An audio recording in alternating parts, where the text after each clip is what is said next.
Dyw ni folian y diw, y tad, y mab, a'r ysbryd glân. Yn y bedwaredd benod o epistol Efengil yn hytrach, Efengil Iwan, yn y bedwaredd benod, rydyn ni'n darllen y geiriau hyn. Dyfed mae'r awr, ac yn awr yma pan addolwr gwir addolwyr y tad, mewn ysbryd a gwirionedd, cynnes y cyfryw yma'r tad yn ei ceisio i'w addoli ef. Gweddiwn. Dew'n gyda bron o arglwydd gan ddiolch i ti am dy dregarad tuag atom. Rydym yn cael faddef mae pechaduriad ydym o natur, ond yr wyt ti wedi rhoddi dan fel fab Iesu Grist, yn geidwad a gwaredwr i bawb sydd yn ymddiried ynddo, meddeuant pechodau. Felly rydym yn cydnabod ein pechodau, a dew'n yn edifeiriol gyda bron di, a dew'n i ddatholi drwy heddiant ein harglwydd yn gweredwr Iesu Grist. Amen. Efengil Iwan, y drydydd benod ar 10 ac adnod 31 ymlaen. Dyma darlleniad cyntaf ni. Efengil Iwan.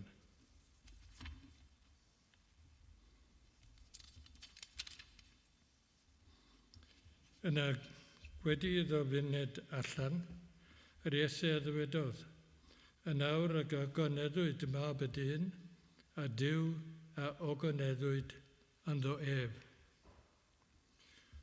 Os gogoneddwyd y diw ynddo ef, diw hefyd a'i gogonedda ef ynddo ei hun, ac efe a'i gogonedda ef yn ebrwydd. O blant bychain, eto Rhufeiniaid fechan gyda chwi. Chwi am ceisiwch ac megis a dywedais wrth yr iddewon. Lle rwy fi yn myned, ni ellwch chwi ddyfod. Yr ydwyf yn dywedyd wrth eich chwythau hefyd yr awron. Gorchymyn newydd rwyf yn ei roddi i chwi. Ar garu ohonoch eich gilydd, fel y cerais i chwi. Ar garu ohonoch chwythau bawb eich gilydd. Wrth hyn, y gwybydd pawb, mae disgyblion i mi ydych, os bydd gennych gariad i'ch gilydd. Ac yno, fe drwn at yr epistol at yr Rhufeiniaid, at y 5 benod. Y 5 benod yn epistol Paul at yr Rhufeiniaid.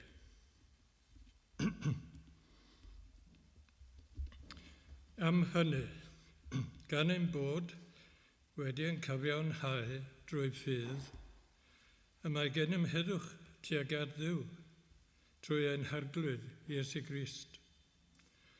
Trwy'r hwn hefyd y cawsom ddyfodfa, trwy ffydd i'r gras hwn, yn ar hwn yr ydym yn sefyll ac yn gorfod ylu, dan obaith o goniant Duw. Ac nid felly yn unig, ythyr yr ydym yn gorfoleddu mewn gorthymderau. Cynwybod fod gorthymder yn peri dioddgafwrch a dioddefgarwch brofiad a phrofiad obaith.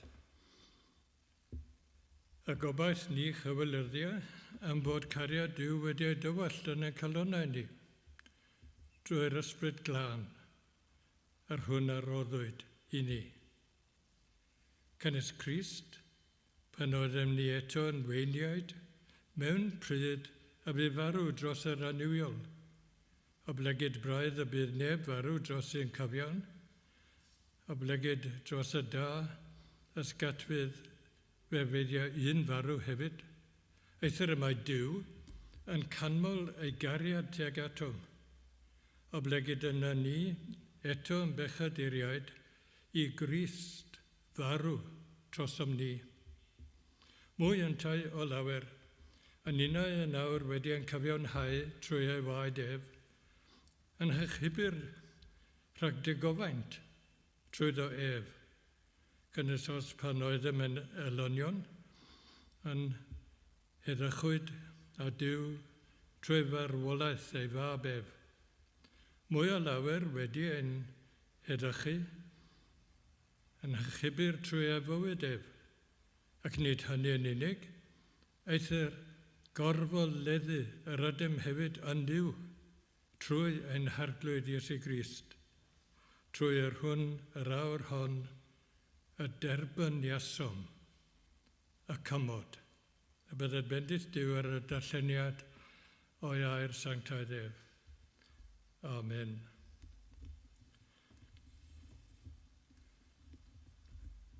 Y gynniwyddio.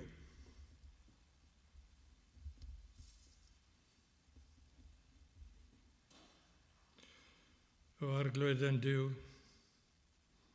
Dew yn gerdyfron, y diw holl sanctaidd, a Dew ni gydnabod dy drygaredd, y Cariad teg atom, yn ein harglwydd Iesu Grist.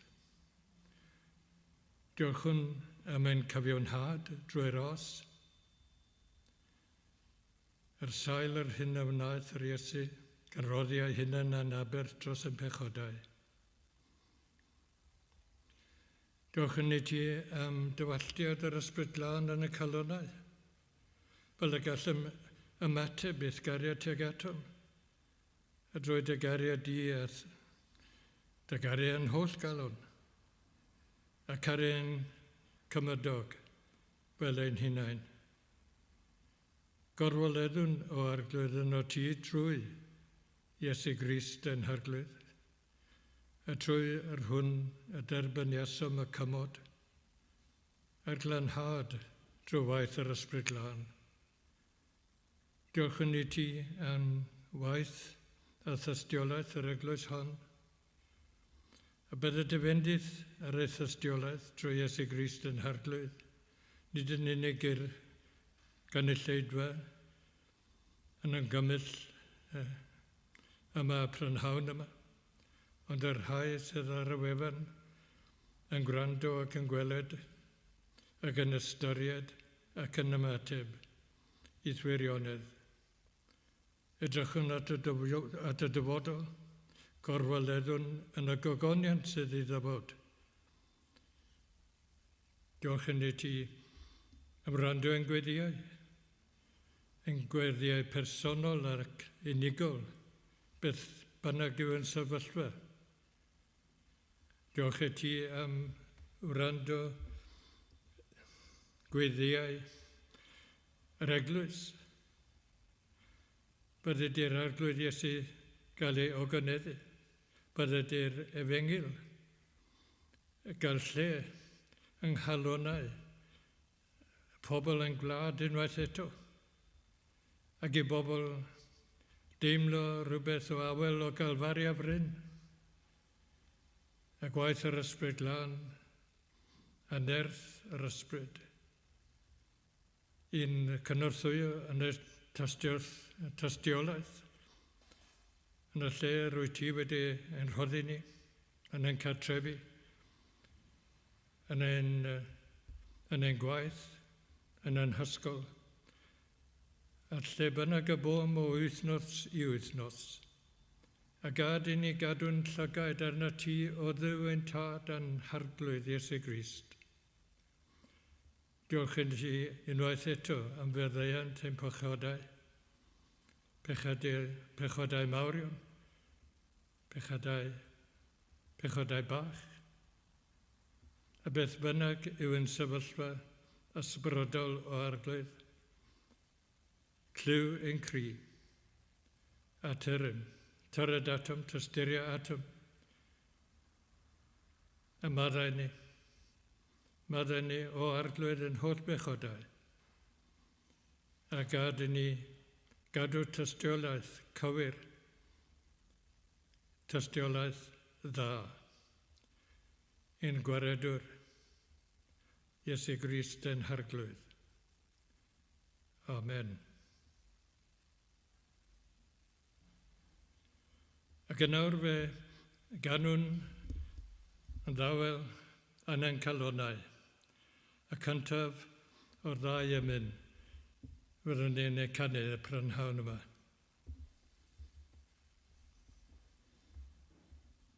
Hymyn 240.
Ceisiaf eich gwrandawiad y prynhawn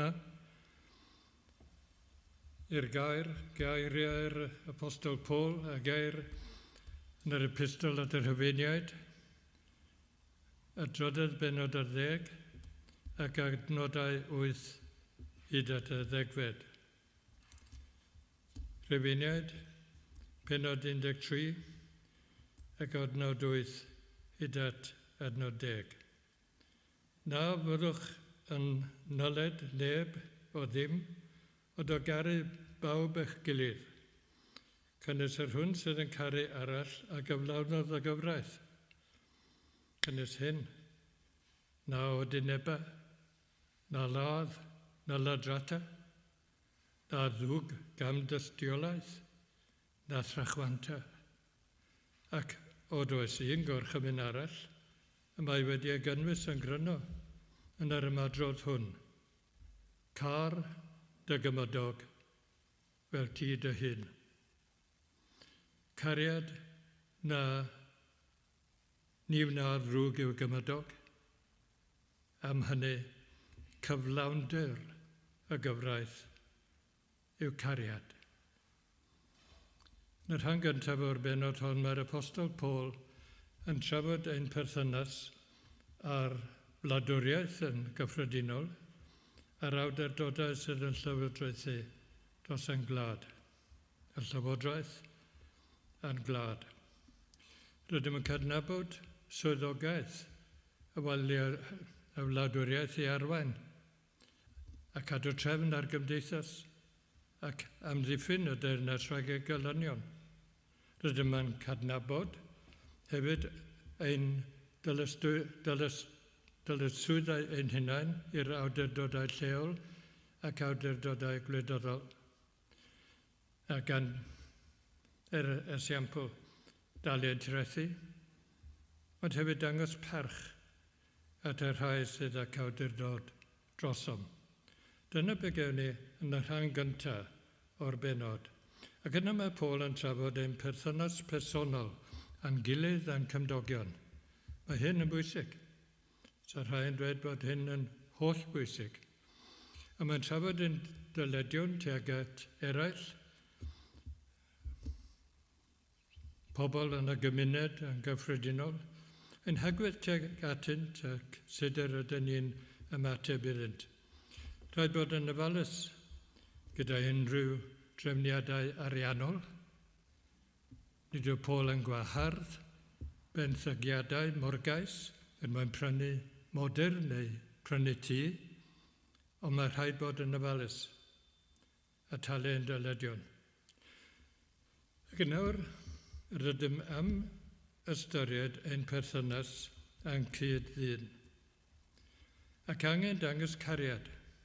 Dangos cariad yn fwy na dim, te ym mhob cysylltiad, mob cyfathrach a'n cymdogion. Yn teulu'n hunain, ond hefyd yn cymdogion yn agos neu yn y gymdeithas yn fwy eang. Felly deuwn at y geiriau sydd gennym yn y testyn, yn y drydydd benod 12 o'r Rhufeiniaid, o'r adnod 8 ymlaen. Paul yn tynnu sylw arbennig at y dyled o gariad sy'n ddyledus yn cyd-ddynion.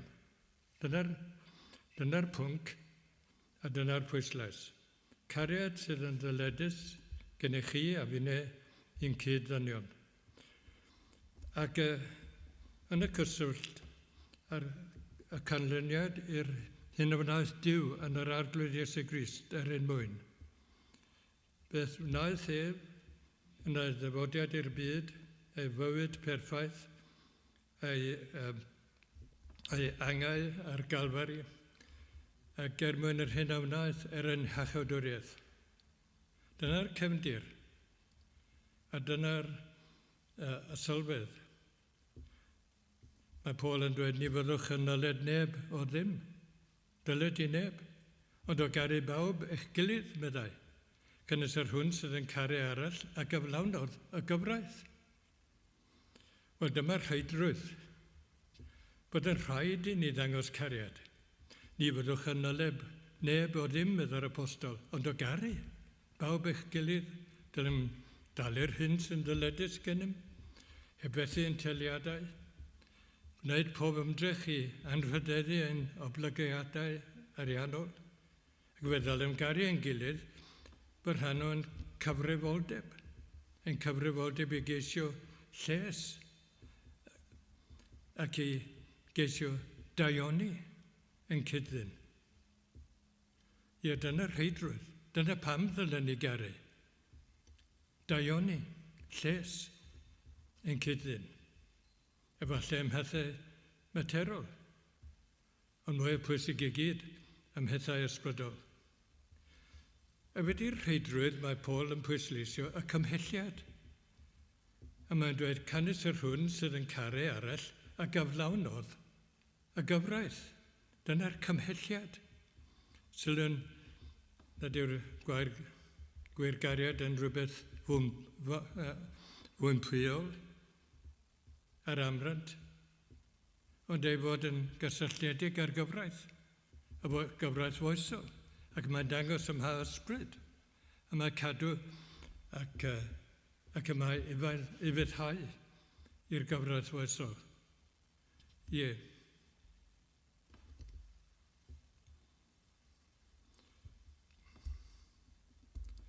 Gwelwn bod Cariad sydd yn ceisio'r gorau i eraill yn cyflawni'r gyfraith yn y gyflawni mewn gwirionedd ac yn wir fel y dwedwn. Mae'n dangos yma ysbryd y mae cadw ac i fyddhau'r gyfraith. Wedyn mae Paul yn symud ymlaen a mae'n dweud cynnes hyn a mae'n pwysleisio'r pwyntiau yn y gyfraith. Na odyneba, na ladd, na lodrata, na ddwgam dystiolaeth, na thrychwanta. Ac oedd oes un gorchymyn arall, y mae wedi gynnwys yn gryno yn yr ymadrodd hon, car dy gymodog, fel ti dy hun. Yn gyntaf, cawn y gyfraith foesol yn ysgrifenedig yn y 10 gorchymyn. Mae'r apostol yn am i feddwl am y 10 gorchymyn a roddwyd i Moses ar fynydd Sinai. Ac mae'n cysylltu y cyfraith Duw, a'r 10 orchymyn yn arbennig.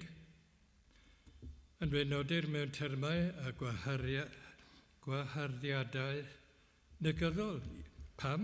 O i ddigelu gwerth yn bywyd yn perthynas a'n gilydd. Ie, na odyneba, na ladd, na ladrata, na ddwgam tystiolaeth yn hynna i gyd. Mae'n diogelu gwerth eich bywyd chi yn bywyd unau yn y gymdeithas. Mae'r 10 gorchymyn, maen nhw'n tynnu yn sylw at werth bywyd priodasol, at werth bywyd yr unigolyn, ac eiddo, ac enw da, pob un, pawb yn y gymdogaeth, a pobl da ni'n nabod.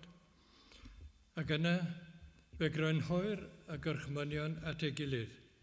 Mewn un gorchymyn mawr, dyma sylwedd, y 10 gorchymyn, car dy gymodog, fel ti dy hun. Dylem garu yn cymdogion, pobl dros nesaf, ac eraill hefyd, pwy bynnag ydyn nhw, a sut bynnag gymdogion ydyn nhw. Mae rhai yn well nag eraill. Mae'n hawdd y trin a cael rhyw gyfathrych gyda rhai na chydag eraill. Mae'n amlwg.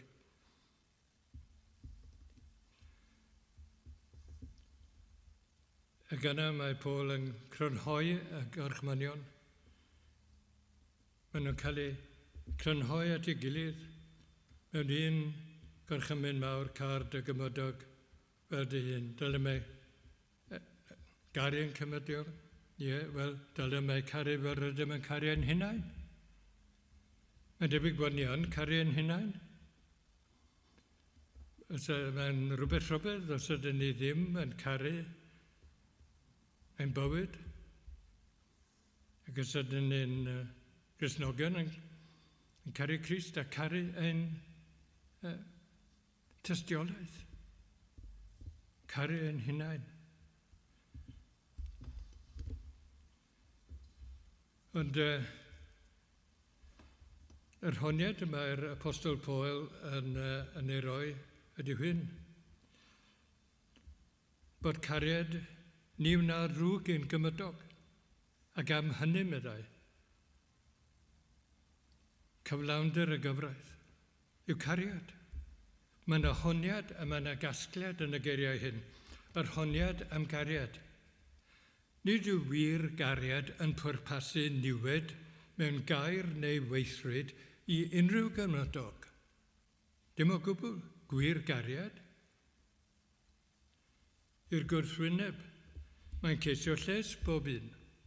Beth bynnag ein hagwedd atyn nhw fel person, ceisio ei lles. Dyna'r honiad am gariad. A'r casgliad am gariad yma fe, mae'n cyflawni gofynion y dechrau chymyn. Mae'n dangos mai pwrpas cadarnhaol y gyfraith foesol yw cariad at ein gilydd.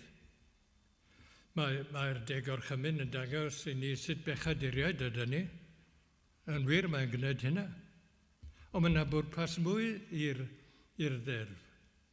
Fel rydyn ni'n gweld pan ddarllenwn ni y Testament Newydd, geiriau'r Arglwydd Iesu, y bregaeth ar y mynydd, geiriau'r Apostol Paul ynglyn â'r ddeddf. A fe welwn ni bod yna rhywbeth llawer mwy na ar ochr negyddol i'r ddeddf. Mae yna ochr cadarnhaol iddo fe. Mae yna bwrpas.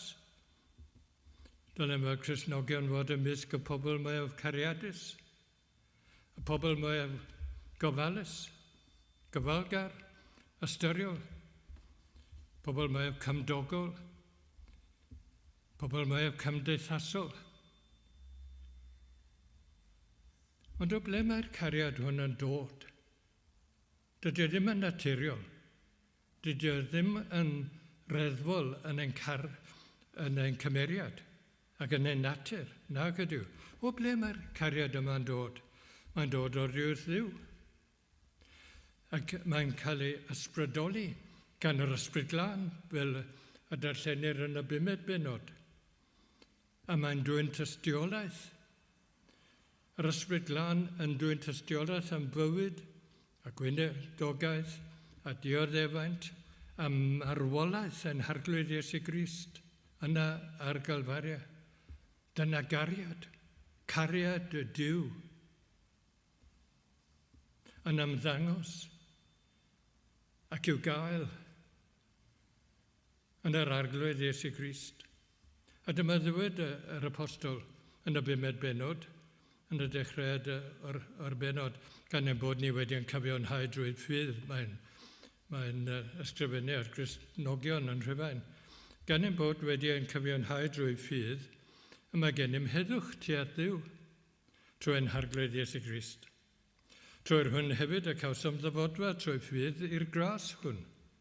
Yn yr hwn yr ydym yn sefyll ac yn gorfoleddu dan obaith ganiad Duw, ac nid felly yn unig, yr ydym yn gorfoleddu mewn gorthrymderau. Y pethau sy'n digwydd i ni o ddydd i ddydd mewn bywyd, a gan wybod, medda'r apostol, gan wybod fod gorthrymderau yn peri dioddgarwch. A dioddefgarwch, brofiad. A mae profiad yn bwysig. A phrofiad, obaith, profiad o'r gwirionedd.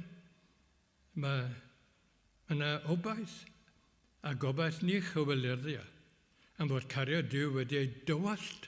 Dyma'r beth a ddywed yr apostol. Mae cariad Duw wedi ei dywallt yn ein calonnau ni drwy'r Ysbryd Glân a roddwyd i ni.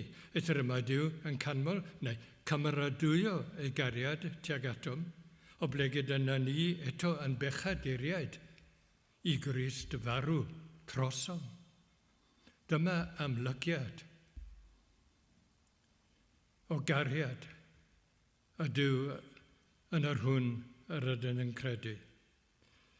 Ceisio ddyfod at dipyn o gymhwysiad o'r geiriau hyn o'r apostol Paul i'n sefyllfa di.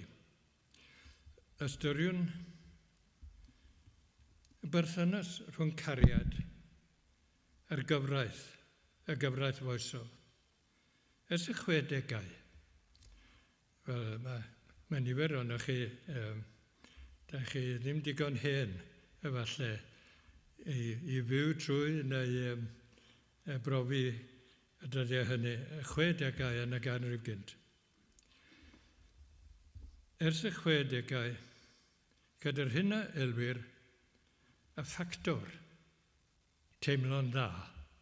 Ffactor teimlo'n dda am rywun neu rhywbeth. Os ydych chi'n teimlo'n dda am rywun neu rhywbeth,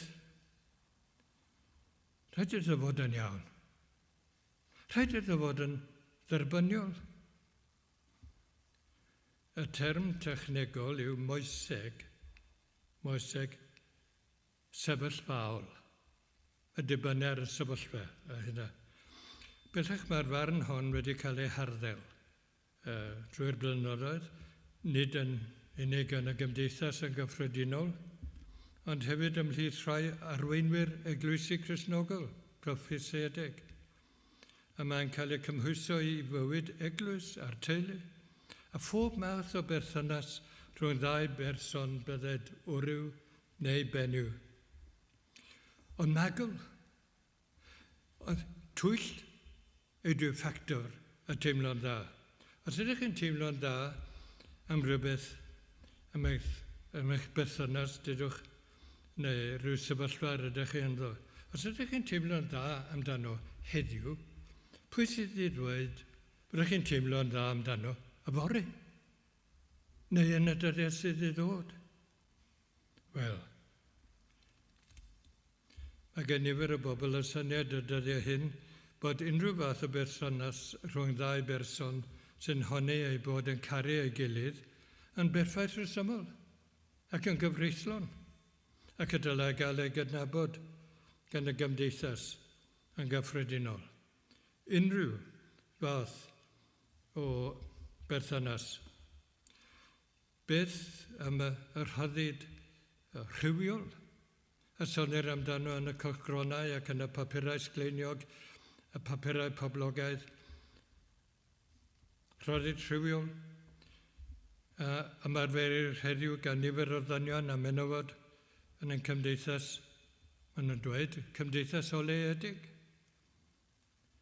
Nid yw ond yr hen anfosoldeb, ie, yr hen anfosoldeb. Ac mae'n cael menegiant, mae'n ffordd neu ffyrdd newydd a ffyrdd agored. Rhai blynyddoedd yn ôl, wel, nifer o flynyddoedd yn ôl, ond maen nhw'n dal yn boblogaidd gyda rhai pobl, ysgrifennodd y Beatles o Lerpwl gan yr geiriau y cyfan sydd arnoch ei angen yw cariad. Wel, y cyfan sydd arnoch yw cariad. Wel, mae'n debyg y buasau fafrif o bobl a dyddiau hyn yn cytuno yn nhw. O does dim byd yn anghywir.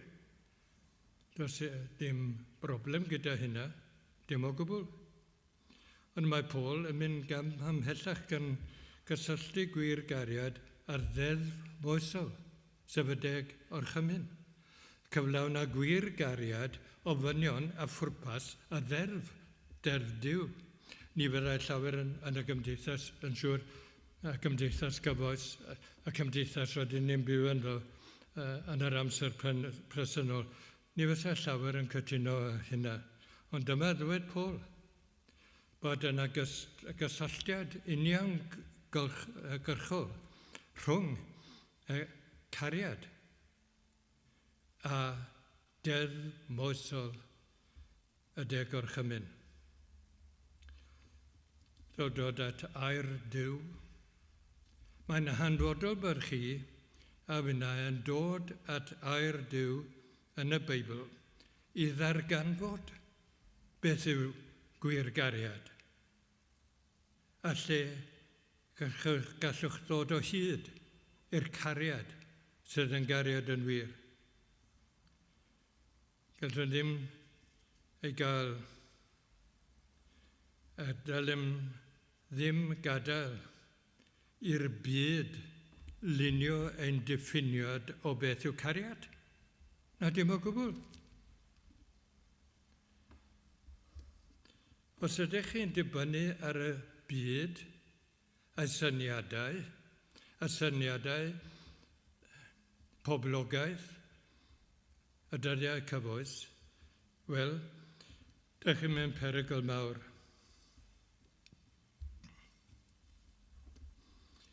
Fe gawn ein twyllo. Mae dylanwad y byd yn aml yn newidiol, os nad pechadurus. A mae hyn yn wir at agwedd y byd at Cariad.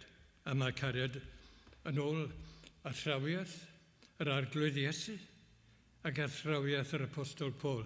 Mae Cariad yn mynd tu hwnt i gadw Cariad Duw, y cyfraith Duw, ond dydw byth am dorri'r gyfraith.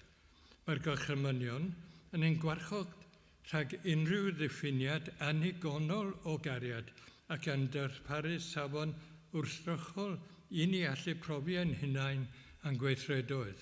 Os ydym am honni ein bod ni yn cerdded mewn cariad ac yn caru ein cymydog, ond ddim yn cadw gorchymynion Duw, wel mae'n proffesiwn ni yn wrthwaid ein harfer yn ymddygiad. Da ni'n dweud un peth, ond gwneud rhywbeth efallai gwbl wahanol a gwbl groes. Sicr mae angen i ni fod yn glir. Mae'n angen i ni fel credinwyr, fel Cristnogion, mae'n amlwg bod yn rhaid i ni ddiffinio cariad fel y mae y Beibl yn gwneud.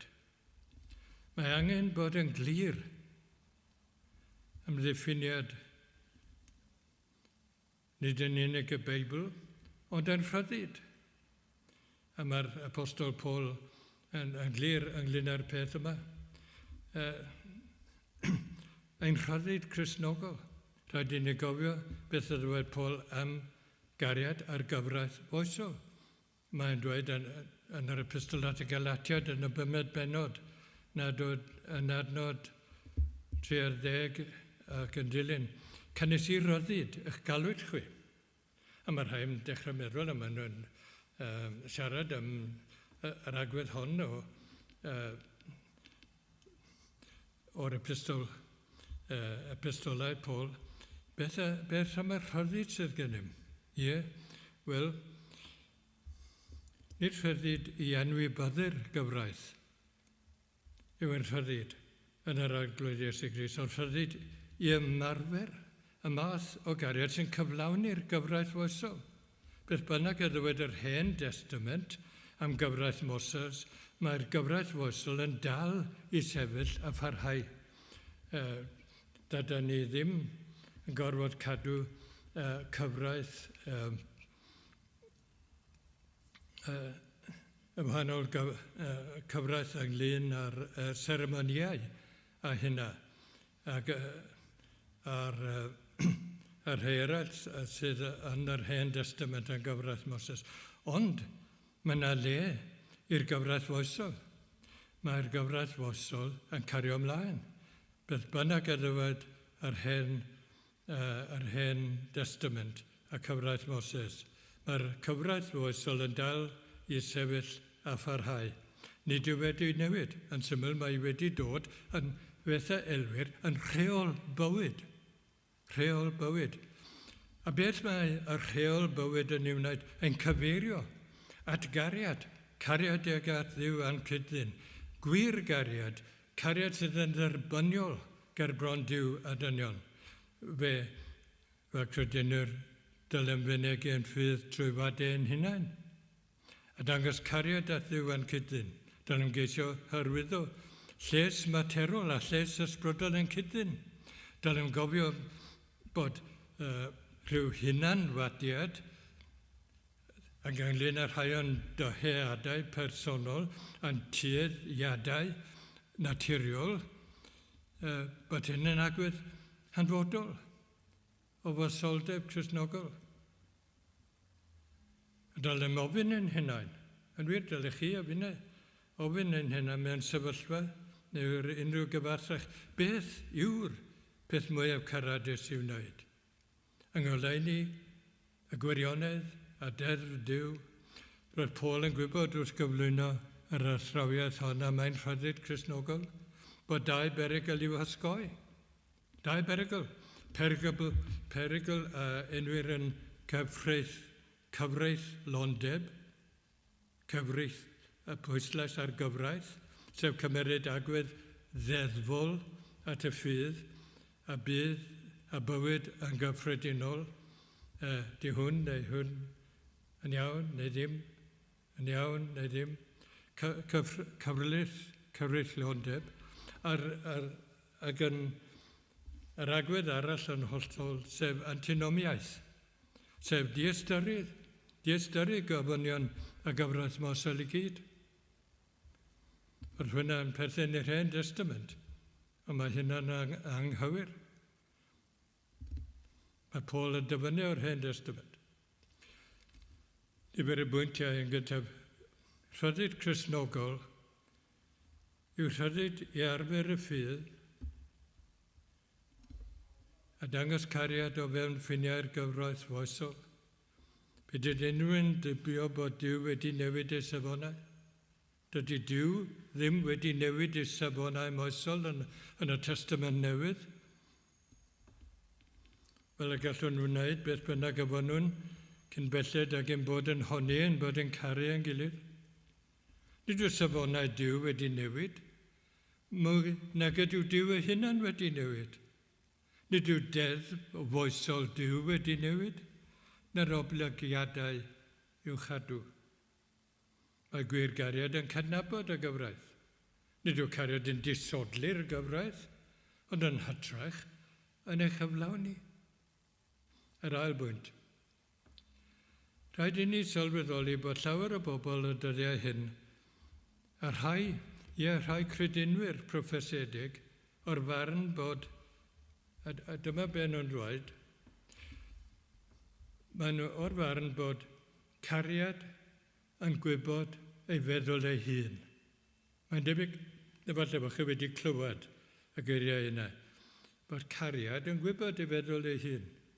Does dim rhaid i unrhywun ddangos unrhyw beth iddo neu iddi hi. Cariad, dyna fe. Cariad yn gwybod ei feddwl ei hun. Does ganddo ddim byd i wneud ar gyfraith, maen nhw'n dweud. Mae hyn yn anghywir. Mae'n cymryd amser i lawer o bobl ifanc yn ein harddegau, a phobl hyn fel hyn hefyd, gan aml deuant i sylweddoli, i ddod i sylweddoli y pethau hyn yn y ffordd galed, ac ambell waith caled iawn. Mae gwir Cariad yn cadnabod sancteiddrwydd bywyd priodasol. Mae gwir Cariad yn cydnabod hawliau eiddo ac uniondeb gwirionedd.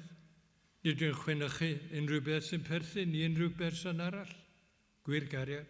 Ac os ydych chi'n dweud eich bod yn caru rhywun, ac eto ydych chi'n dweud celwydd wrthynt, neu'n dwyn oddi wrthynt, neu'n newidio ei henwau da, mae'n amlwg nad ydych yn ei caru, ac yn cyflawn i'r gyfraith.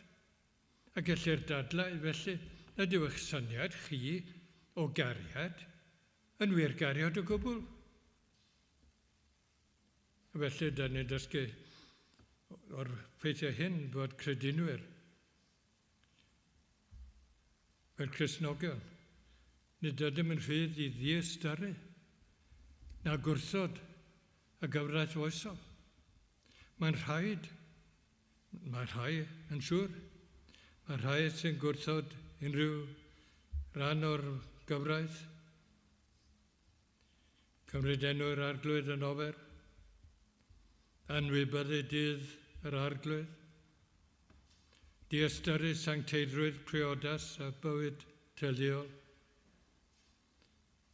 heb fawr o sylw at y gwirionedd, gornestrwydd, uniondeb cymeriad, mewn perthynas personol. Maent yn camdrin ei rhyddid Cristnogol, yn siŵr, a prynu bod yn dangos gwir gariad ar Dduw nag at ei cymydog. Ddim o gwbl.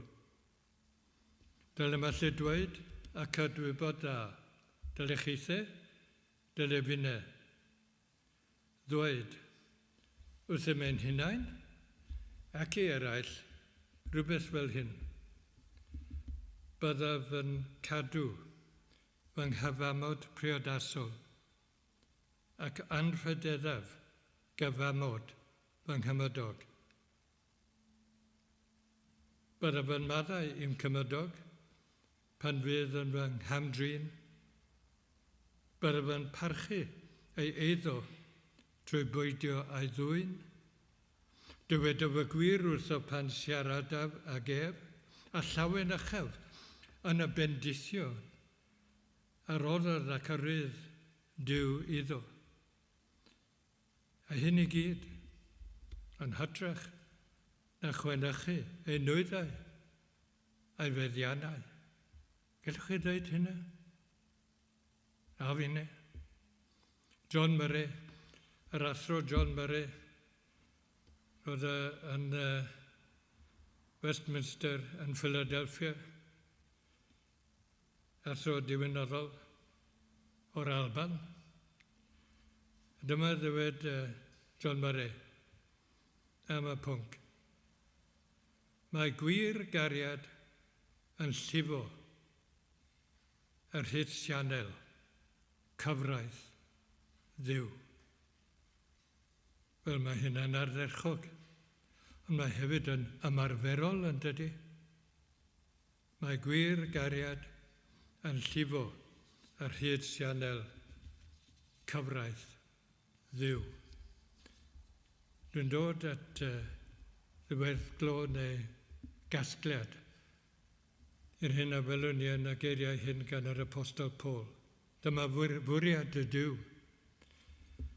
I ni fyw trwy ffydd a chariad, a byw o fewn ffiniau ac ysbryd y gyfraith foesol. Mae hon mewn gwirionedd yn fraint fawr a roddwyd i ni i bob un a gredo yn yr arglwydd Iesu Grist. Ac eto roedd wedi ei wneud dan y ddeddf, da ni'n gweld hyn yn yr arglwydd Iesu. Iddo fe wneud a'i roddi wedi ei wneud dan y ddeddf yn Galatiad 4, fel y prynau'r rhai o dan y ddeddf. Ie. Caws am ryddid i fyw mewn cariad gerbron Duw. Rhyddid i fyw gerbron ein cyd-dynion drwy farwolaeth yn harglwydd Iesu Grist ar y groes. A yw neges y groes yn dramgwydd i chi? Mae'n dramgwydd i nifer yn ein cymdeithas yn y ddinas hon, yn y wlad yn gyffredinol.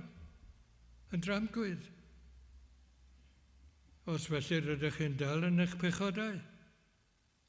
Rydych chi'n efallai yn ceisio ennill eich chawdwriaeth drwy eich ymdrechion eich hunan.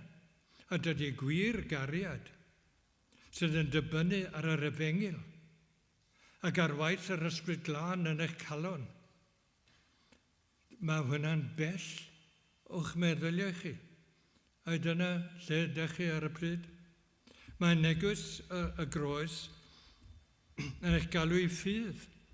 Ffydd yng Nghrist, fel iachawdwr, gwaredwr. Mae'n galw am ediferwch. I ddiweddu eich pechodau. Gwared ohonynt. Ie. Mae'n galw am ediferwch. Ymddiried yn Rhufeiniaid yn gwaredwr. Ymddiried yn nerth yr ysbryd glân, a dibynnu ar nerth yr ysbryd glân, fydd yn feddwl fel y bod o'n fyw gerbron Duw. A byw gerbron Duw gyda chariad at ein gilydd a chydwybod da, a trwy hynny gyflawni pwrpas y ddeddf, y gyfraith foesol, ac efengil ein harglwydd Iesu Grist a'n gwaredwr Iesu Grist. Rydym i fyw gerbron Duw a dynion, a ffydd yng Nghrist ac yn Nghrist yn unig, a chariad, a gwir gariad sydd yn dod o galon Duw tuag atom. Amen. Ac yn awr fe, ganwn ni yr emyn 293.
Gynnawr bod y diros yn harglwydd Iesu Grist, a Cariad Duw a chymdeithas yr ysbryd lan, fyda gyda chwi oll, bod nawr ac hyd byth.